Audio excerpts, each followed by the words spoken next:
말씀 보시겠습니다. 오늘 은혜 받을 말씀은 신약성경 고린도후서 5장 말씀입니다.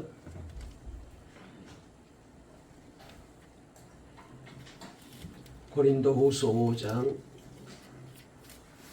1절 말씀부터 10절까지 말씀을 같이 읽겠습니다. 신약성경 290페이지에 있습니다. 고린도후서 5장 1절부터 10절까지입니다. 우리 다 같이 함께 읽겠습니다. 시작. 만일 땅에 있는 우리의 장막집이 무너지면 하나님께서 지으신 집 곧 손으로 지은 것이 아니요 하늘에 있는 영원한 집이 우리에게 있는 줄 아느니라. 참으로 우리가 여기서 탄식하며 하늘로부터 오는 우리 초소로 덧입기를 간절히 사모하느라. 이렇게 입음은 우리가 벗은 자들로 발견되지 않으려 함이라. 참으로 이 장막에 있는 우리가 짐진 것 같이 탄식하는 것은 벗고자 함이 아니요 오히려 덧입고자 함이니 죽을 것이 생명에 삼킨 바 되게 하려 함이라.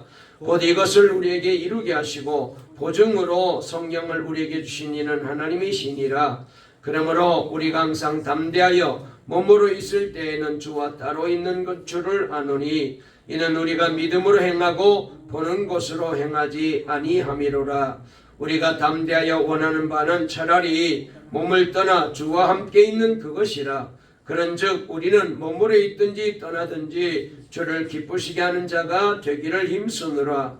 이는 우리가 다 반드시 그리스도의 심판대 앞에 나타나게 되어 각각 선악간에 그 몸으로 행한 것을 따라 받으려 함이라. 아멘. 그 중에서도 우리 9절 다시 한번 다 같이 읽겠습니다. 시작. 그런즉 우리는 몸으로 있든지 떠나든지 주를 기쁘시게 하는 자가 되기를 힘쓰노라. 아멘. 오늘 이 시간에도 하나님께서 우리에게 은혜 주시고 또 힘 주시고 복 주실 줄 믿습니다. 우리 앞뒤 좌우에 있는 분과 인사 나누실까요? 오늘 또 주님을 만나는 복된 예배 되세요. 말씀으로 은혜 받으세요. 다시 한번요. 믿음에 승리하는 자가 됩시다. 오늘 설교 제목 한번 따라해 보실까요? 내 인생 하나님을 기쁘시게. 오늘 이 제목으로 말씀을 드릴 때에 같이 은혜 받는 시간 주시기를 바랍니다. 여러분, 우리는 하나님의 특별한 사랑으로 예수를 믿고 구원받아서 이렇게 하나님의 자녀로 구원받은 사람으로 성령의 사람으로 또 천국 갈 사람으로 살아가는 귀한 복받은 자가 되었습니다. 이렇게 예수를 믿어 구원받게 되고 또 거듭난 사람은 또 하나님의 자녀가 된 사람은 성령으로 난 사람은 여러분 그 사람도 참 중요하지만 속 사람이 참 중요해요.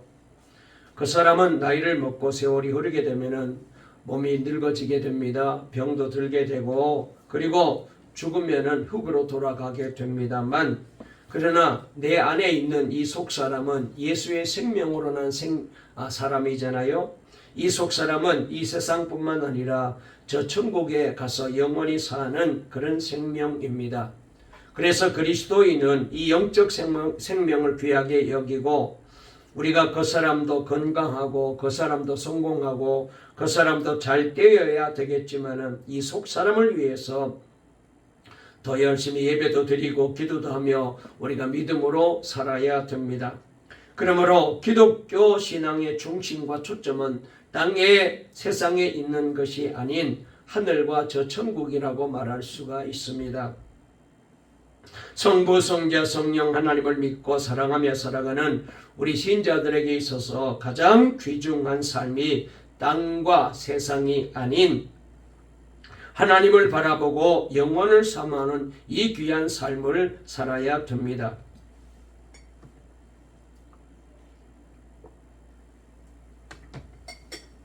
여러분, 우리가 세상과 땅만 바라보고 살게 되면은 점점 마음이 무거워지게 되고 내 마음대로 안 되기 때문에 그러다 보면은 속상하게 되고 그러다 보면은 마음이 어두워지고 점점 마음이 더러워지게 되고 나중에는 악한 마음도 들게 되고 복잡해지고, 그래서 나중에는 염려하게 됩니다. 걱정 근심이 자꾸 마음에 쌓이게 되고 원망과 불평이 쌓이게 되고, 그렇게 되면은 우리가 안 믿는 불신자와 다르지 않는 모습으로 살게 되면은 하나님께서 기뻐하지 않죠.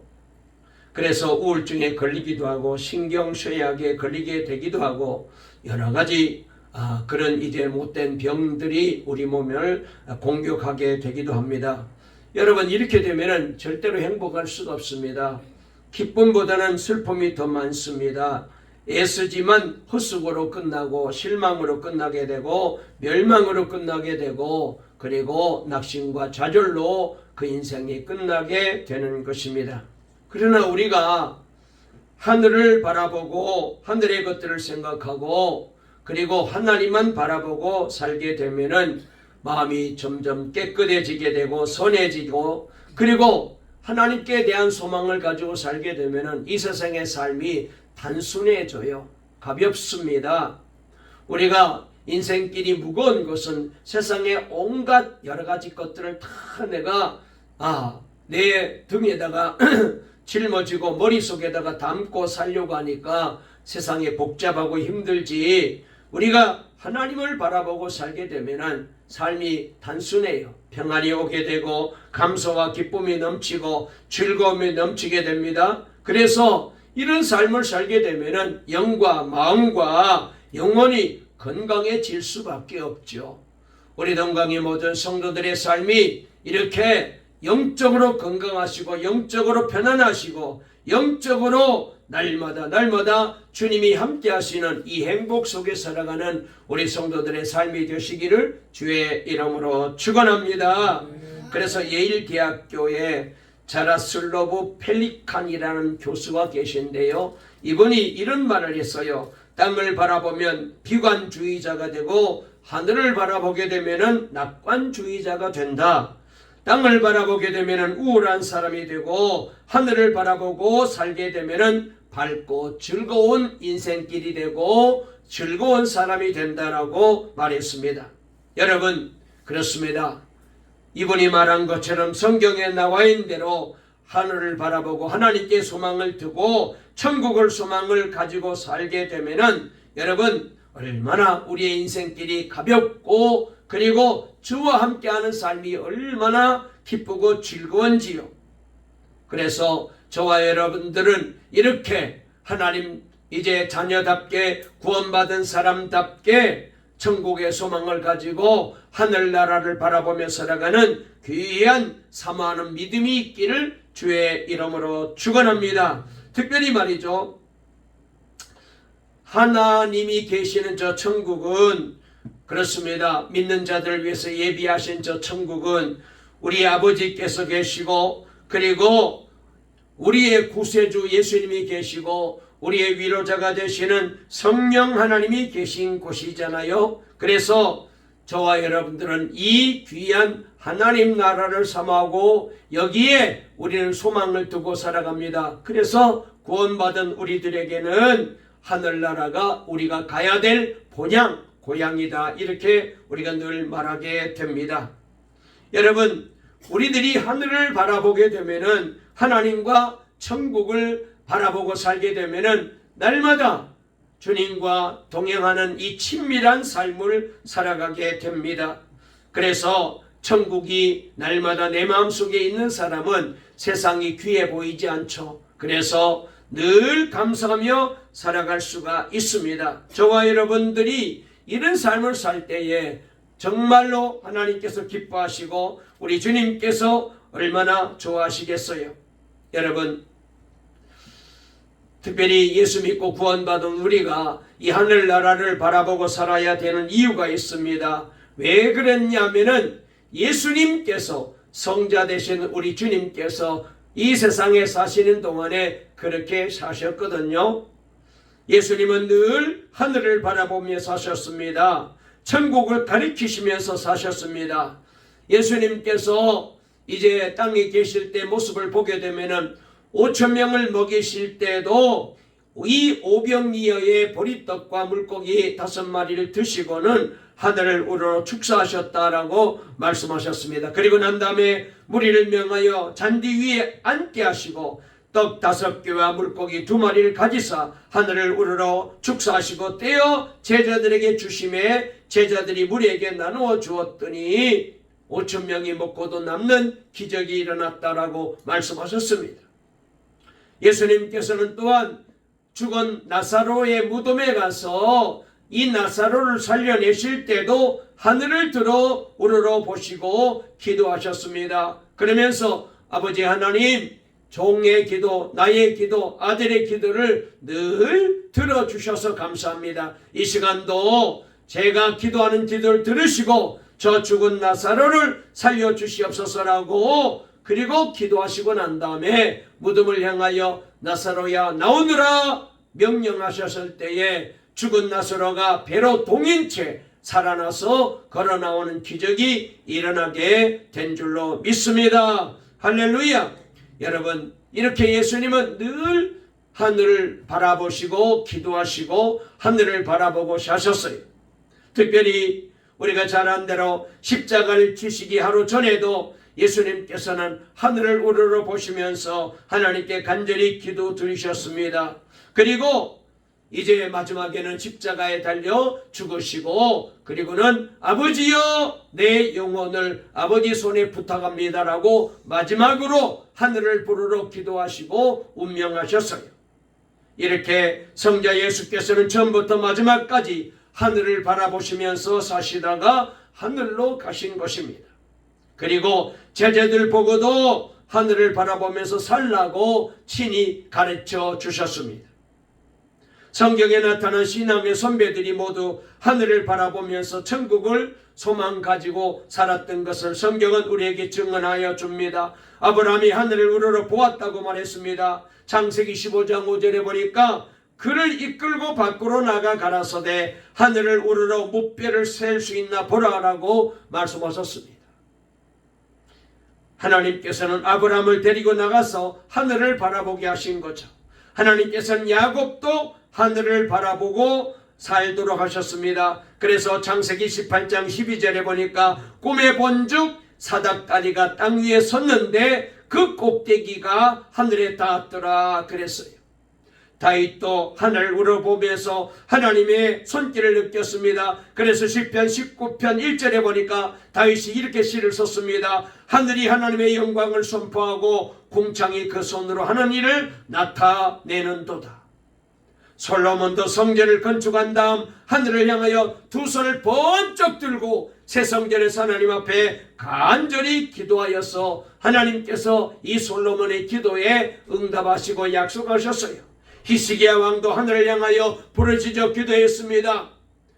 모압과 암몬과 세일산 사람 세 나라가 연합하여 이 유대 나라를 쳐들어왔을 때에 히스기야 왕은 군대를 모으고 무기를 만들고 그 다음에 군사훈련을 한 게 아니라 성전에 올라가서 두 손 들고 하나님 앞에 이 전쟁을 하나님께서 해결해 달라고 기도했는데 하나님이 그 기도를 들으시고 전우들 세 나라가 연합해서 쳐들어왔지만은 하나님이 도우시는 이 히스기야를 이길 수가 없었습니다.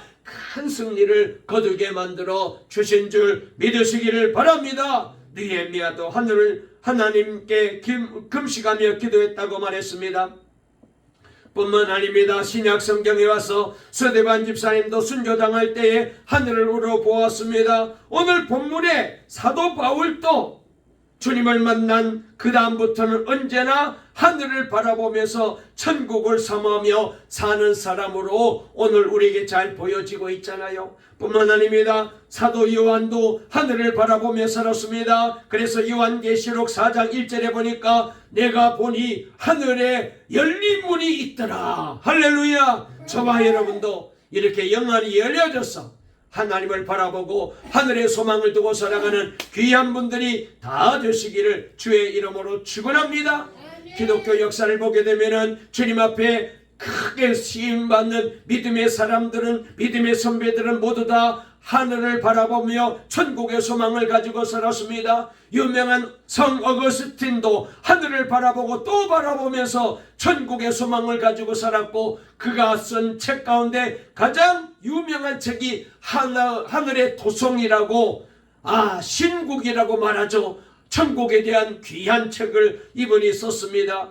미국의 유명한 칼빈주의 신학자요 부흥사인 요나단 에드워드 목사님도 하늘을 바라보며 살았습니다. 그래서 그는 늘 이렇게 고백했습니다. 나는 걸으면서 하늘과 구름을 쳐다보았다. 그때 내 마음속에 하나님의 영광스러운 어미와 은혜에 대한 달콤한 느낌이 쏟아져 들어왔는데 그것을 말로 표현하기 힘들다, 이렇게 말했어요. 여러분, 저와 여러분도 날마다 이렇게 하나님께 소망을 두고 하늘을 바라보고 살게 되면은 주님께서 늘 따뜻한 손길로, 사랑의 손길로, 은혜의 손길로 저와 여러분의 손을 붙잡아 주시고 주님과 동행하는 행복한 신앙의 삶을 살게 만들어 주실 줄 믿으시기를 바랍니다. 우리나라의 유명한 이제 목사님들도 다 하늘을 바라보고 사셨어요. 한국교회 아버지인 길선주 목사님도 하늘을 바라보면서 천국 소망을 가지고 살았습니다. 한국의 무디 목사님이라고 불리어졌던 이성봉 목사님도 하늘을 바라보면서 천국의 소망을 가지고 사셨습니다. 사랑의 원자탄이란 별명을 가지셨던 손양원 목사님도 하늘을 바라보면서 천국의 소망을 가지고 사셨습니다. 그래서 손 목사님의 이제 간증해 보게 되면은 이 목사님은 세상의 재물이나 평안이나 명예에는 티끌만큼의 관심도 기울이지 않았다고 고백하고 있는 걸 보아요. 여러분, 사람들에게는 두 가지 성향이 있다고 그래요. 한 가지는 땅과 세상을 바라보면서 거기에 집착하고 살아가는 사람이 있어요. 또 다른 한 가지 성향은 하늘과 영원을 사모하는, 천국을 사모하는 그런 성향이 있답니다. 여러분, 사람이 영혼과 육체로 구성되어 있기 때문에 영혼은 위로 올라가려고 하고 육체는 자꾸 땅으로 내려가려고 해요. 그래서 솔로몬은 인생의 혼은 위로 올라가고 흙으로 지음을 받은 몸은 땅으로 돌아간다라고 그렇게 우리에게 말씀해 주고 있습니다. 그래서 오늘 여기 본문에 보니까 사도 바울은 땅을 바라보지 말고 하늘을 바라보라, 이렇게 우리에게 권면합니다. 땅의 것을 생각하지 말아라, 위의 것 하늘의 것을 생각하라고 분부했습니다. 그래서 골로새서 3장 1절 2절에 보니까 그러므로 너희가 그리스도와 함께 다시 살리심을 받았으면 위의 것을 찾으라. 거기에는 그리스도께서 하나님 우편에 앉아 계시느니라. 위의 것을 생각하고 땅의 것을 생각하지 말아라, 이렇게 적극적으로 말했어요. 땅의 것들을 생각하지 말라고 한 이유가 뭘까요? 땅의 것들은 음란합니다. 부정합니다. 악합니다. 정욕적인 것입니다. 탐욕적인 것입니다. 이와 같은 것들을 바라보거나 생각하지 말라는 거예요. 그러므로 사랑하는 여러분, 저와 여러분들은 날마다 하나님의 은혜만 사모하며 사시기를 바랍니다. 하나님의 사랑과 하나님의 축복 속에 날마다 저 영원한 하늘나라를 사모하며 사시다가 우리 주님이 우리를 부르시면은 기쁘게 저 하나님 나라에 다 들어가는 구원받고 복받은 우리 동강의 모든 성도님들 다 되시기를 주의 이름으로 축원합니다. 할렐루야. 우리 옆에 문 가면 인사하실까요? 하늘을 바라보며 삽시다. 아멘. 자, 오늘 우리가 읽은 여기 본문 말씀을 보면은 바울은 하늘을 바라보는 것으로 끝나지 않고 은근히 나는 빨리 하나님 나라에 들어가고 싶다라는 그런 속마음을 내비치고 있는 것을 보게 되어요. 쉽게 말하면은 세상에 있는 육체의 장막을 빨리 벗어버리고 빨리 죽어서 저 예수님이 계시는 곳에 갔으면 좋겠다, 이런 소원을 갖고 있어요. 왜 그랬을까요? 그럴 수밖에 없는 이유가 있는데 이 바울은 이미 천국을 한번 구경 갔다가 온 사람이거든요.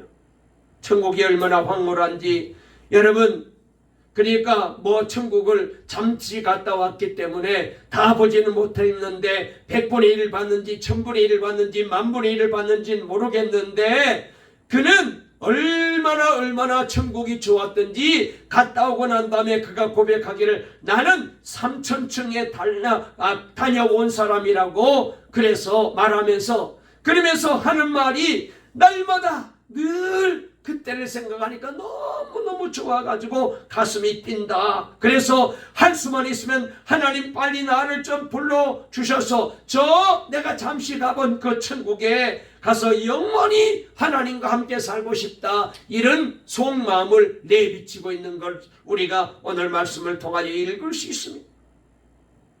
그래서 오늘 여기 바울의 그 모습이 잘 표현되어 있는데 8절에 그런 바울의 마음이 담겨있는 말씀이 소개됩니다. 우리 한번 읽어볼까요? 8절 시작. 우리가 담대하여 원하는 바는 차라리 몸을 떠나 주와 함께 있는 그것이라 그랬어요. 우리하고는 너무나 다르잖아요. 우리는 어떻게 하면 더 오래 살려고 이 땅에 더 이제 길게 살려고 버티려고 안 죽으려고 바둥바둥거리는데 그런데 오늘 여기 바울은 그렇지 않아요. 주님 앞에 가고 싶어하는 욕망을 가지고 있는 것을 보게 됩니다. 여러분, 자, 그런데 중요한 것은 우리가 이 세상의 삶이 끝나고 우리가 주님 앞에 서게 되면은 반드시 그때는 심판대 앞에 서야 돼요.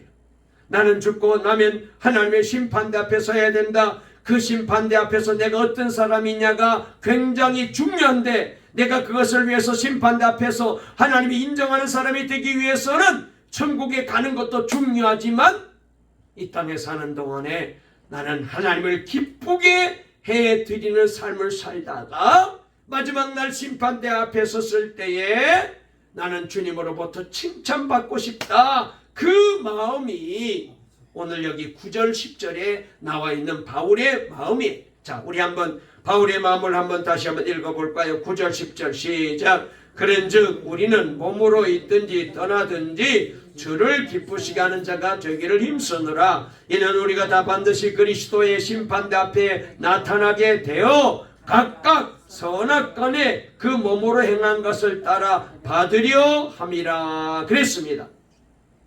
여기 말씀을 보게 되면은 우리가 죽어가지고 주님 품에 안기는 것도 중요하지만 그 다음 우리는 반드시 하나님의 심판 앞에 서야 되는데 그래서 그때 내가 이 세상에 사는 동안에 하나님께서 내가 산 모든 삶을 가지고 나를 평가할 거라는 거예요.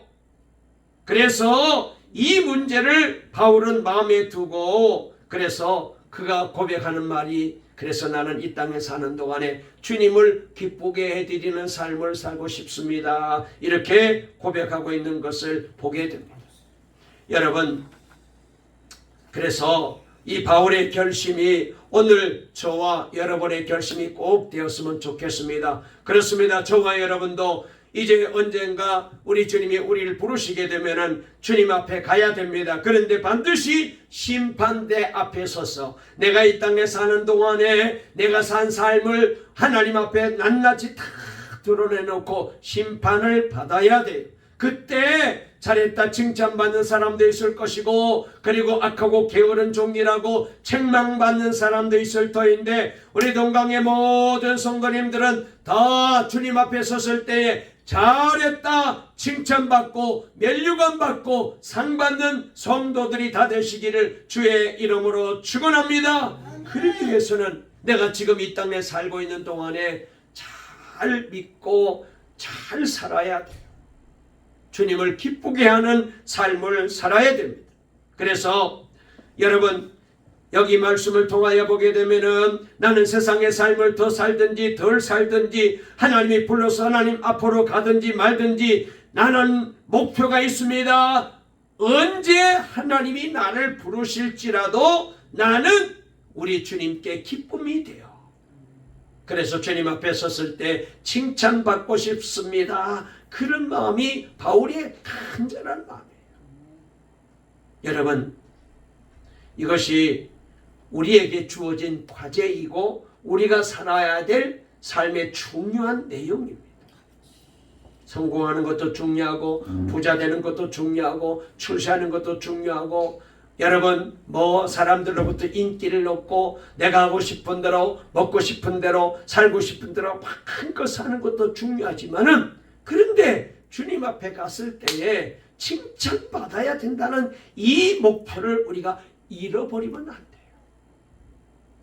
잃어버리면 안 돼요. 그래서 바울은 이걸 위해서 힘쓴다 그래서요. 자, 여기 우리 다시 한번 9절을 읽어볼까요? 끄트머리에 힘쓰느라 그랬는데 9절 다시 한번 읽어보겠습니다. 시작. 그런즉 우리는 몸으로 있든지 떠나든지 주를 기쁘시게 하는 자가 되기를 힘쓰노라. 한번 저를 따라해 보실까요? 힘쓰노라. 힘쓰노라. 이 말이 중요해요. 힘써야 돼요. 그냥 적당히 예수 믿으면 안 되고 적당히 신앙생활 안 되고 힘써 이 일을 위해서 살아야 된다는 거예요. 여러분 여기 이 힘쓴다 이 말은 헬라 말로 필로티메 오마이라고 하는데요. 이 말 뜻은 그냥 해본다 그런 뜻이 아니에요. 그저 한번 노력해본다 그런 뜻이 아니고 야망을 갖고 있다 그런 뜻이에요. 여러분 야망이란 단어 알잖아요. 여러분 야망을 가진 사람이 있어요. 예를 들어서 나는 꼭 대통령이 한번 돼보겠다. 국회의원이 한번 돼보겠다. 야망을 가지고 있는 정치가들 대단합니다. 정말로 저들은 뭐 누가 뭐라 그럴지라도 별의별 욕을 다 할지라도 기어이 그냥 국회의원 되겠다고 하잖아요. 야망을 가지고 있으면은 정말로 얼굴에 철판을 깔아요. 여러분 공부하면 내가 잘 해보겠다. 열심히 공부해서 내가 한번 우리 학교에서 1등 해보겠다. 그런 학생, 야망을 가진 학생은 못 말려요. 운동을 하는 우리 선수들 중에도 보게 되면은 내가 최고의 타자가 되고 내가 최고의 투수가 되겠다. 내가 최고의 축구 선수가 되겠다. 야망을 가진 사람을 이길 수가 없어요. 야망을 가진 사람. 여러분 이 사람은 남보다 더 피눈물 나는 노력을 하게 됩니다. 그렇습니다. 남보다 더 시간을 더 줄이고 시간을 더 이제 철저하게 관리해서 또 애쓰고 그래서 정말로 내가 원하는 자리에 내가 꼭 들어가야겠다. 그렇게 힘쓴다는 뜻을 가진 말이 바로 여기 나와 있는 말씀 힘쓰노라. 필로티메 오마이라는 단어의 뜻이. 바울은 이런 야망을 가진 사람입니다. 어떤 야망이냐? 하나님을 기쁘시게 하는 인생을 한번 살고 싶다. 천국 가서 행복하게 사는 것도 중요하지만 그 전에 하나님이 나를 이 세상에 남겨놓고 몇십 년 동안 내가 살지는 모르겠지만 사는 날 동안 이제부터는 내가 하나님을 기쁘게 하는 일에 내 삶에 초점을 맞추고 내가 그것을 꼭 내 인생의 야망으로 삼고 내 인생을 그렇게 한번 멋지게 뛰어보겠다, 살아보겠다. 이게 바로 바울의 생각이에요. 왜요? 나중에 심판대 앞에 섰을 때에 하나님께서 내 인생을 보시고 칭찬하시고 기뻐하시는 것을 내가 꼭 봐야 되기 때문에. 여러분 우리가 하나님의 심판대 앞에 서면은 세상에서 우리가 경험했던 것, 세상에서 우리가 쌓았던 것, 세상에서 우리가 얻었던 모든 명성도 부귀영화도 재물도 다 아무것도 아니에요. 헛것이에요. 오로지 하나님을 기쁘시게 한 것만 남아요.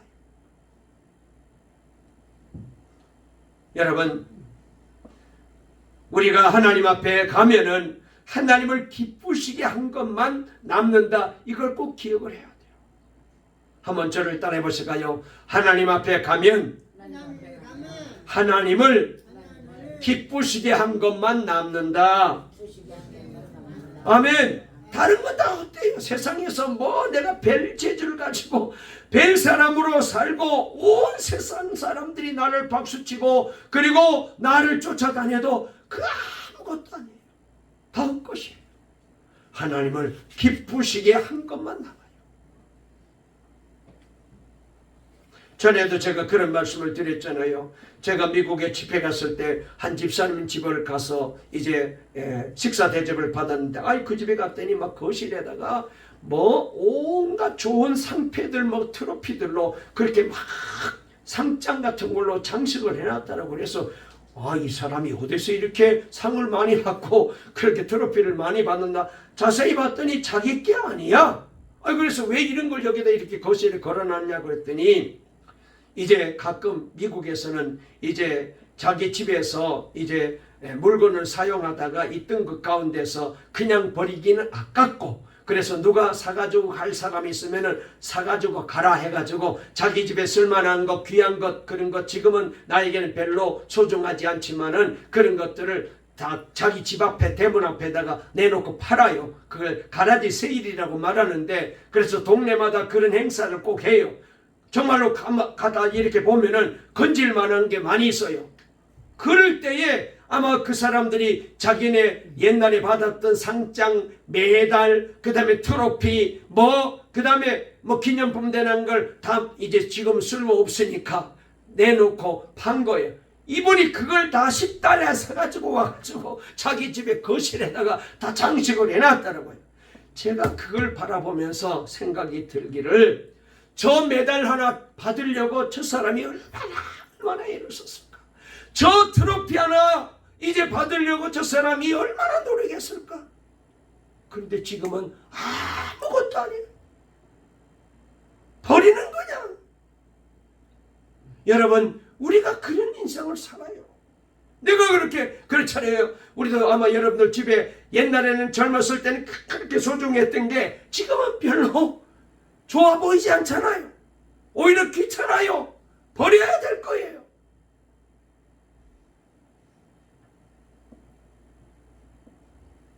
죽고 나면은 아무것도 아닌데 버려야 될 폐품에 불과한데, 그걸 우리가 붙잡고 거기에다가 목을 메고 살아가는 우리들이 얼마나 주님 보시기에 안타까울까요? 여러분, 하나님의 심판대 앞에 가면은 하나님을 기쁘게 하는 데는 관심이 없고, 나를 위해 살았던 인생은 어떤 것도 남아있는 것이 없어요. 바울이 그것을 심각하게 생각했어요. 그래서 오늘 본문 1절을 보게 되면은 이렇게 말합니다. 자, 우리 한번 5장 1절로 돌아가서 한번 읽어볼까요? 1절, 2절 한번 우리 다 같이 읽어보겠습니다. 시작. 만일 땅에 있는 우리의 장막집이 무너지면 하나님께서 지으신 집, 그 손으로 지은 것이 아니요 하늘에 있는 영원한 집이 우리에게 있는 줄 아느니라. 참으로 우리가 여기서 탄식하며 하늘로부터 오는 우리 조소로 덧입기를 간절히 사모하노라 그랬어요. 여기 잘 말씀에 나와 있는 대로 여러분, 그랬습니다. 땅에 있는 장막은 무너지는 날이 있다는 거예요. 건강도 무너지고 명성도 무너지고 인기도 무너지고 내가 쌓아놓은 모든 업적도 다 무너져요. 죽어버리면 아무것도 아니에요. 여러분, 기념비 세운다고, 동상 세운다고 그 사람이 대단한 거예요? 아니에요. 여러분, 한번 왔다 가는 세상, 후회 없이 잘 살고 싶은 욕망이 우리에겐 다 있잖아요. 어떻게 살아야 됩니까? 성공하는 것도 중요해요. 부자 되는 것도 중요합니다. 출세하는 것도 중요합니다. 그러나 그보다 더 중요한 것, 우리 하나님 앞에 갔을 때에 하나님을 기쁘게 해드리는 삶이 되어야 돼요.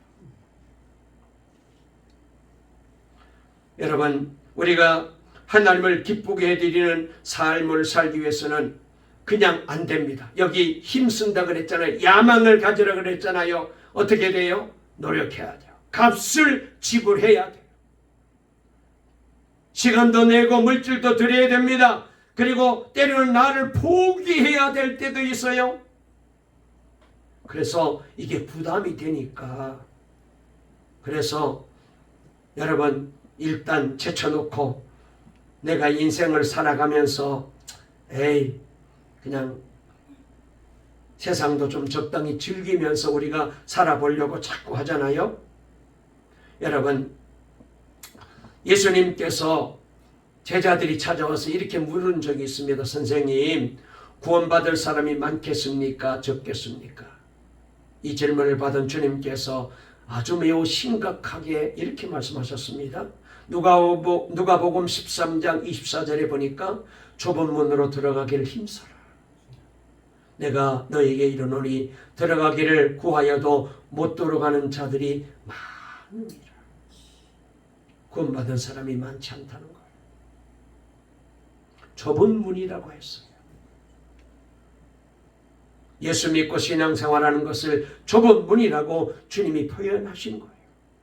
예수 믿기는 쉬워요. 누구든지 예수님이 하나님의 아들이요 나의 구원자라고 믿고 고백하면 됩니다. 이렇게 예수 믿는 것은 쉬워요. 그러나 예수 믿은 다음에 신앙생활은 좁은 문, 좁은 길이라고 했어요.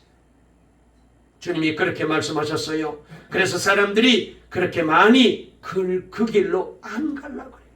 힘드니까, 귀찮으니까, 희생을 해야 되니까, 나를 포기해야 되니까.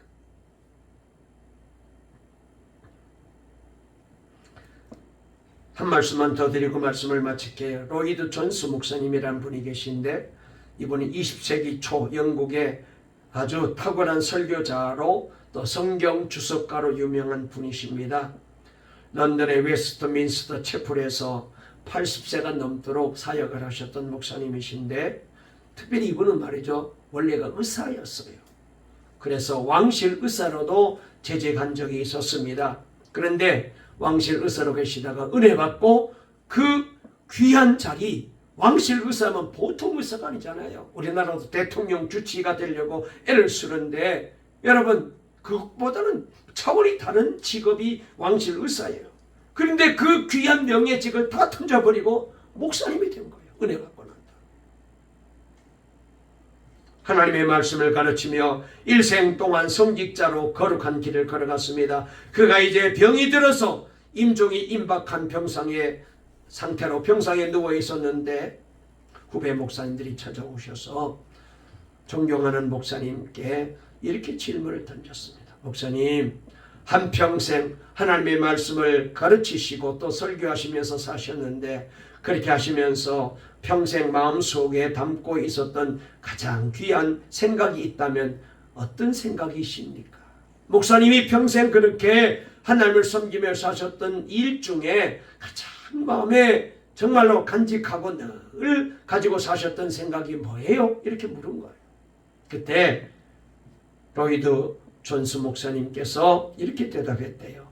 내게는 한 가지 진지한 생각이 있었습니다. 그것이 뭐냐 하면, 내가 목사직을 하다가 죽으면 하나님 심판대 앞에 설 터인데, 그때 하나님께서 나의 한 생을 돌아보시면서 어떻게 평가하실까? 이것이 가장 진지한 질문입니다. 그러면서 이제 하나님 앞에 우리가 서게 되면은 너는 한평생 나를 기쁘게 하는 삶을 살았구나 이렇게 칭찬해 주실까? 아니면은 나는 목사가 되어가지고 한평생 너 자신만을 위해서 성공하고 너 자신의 출세만을 위해서 살았구나 이렇게 책망하실까? 이게 두렵다는 거예요.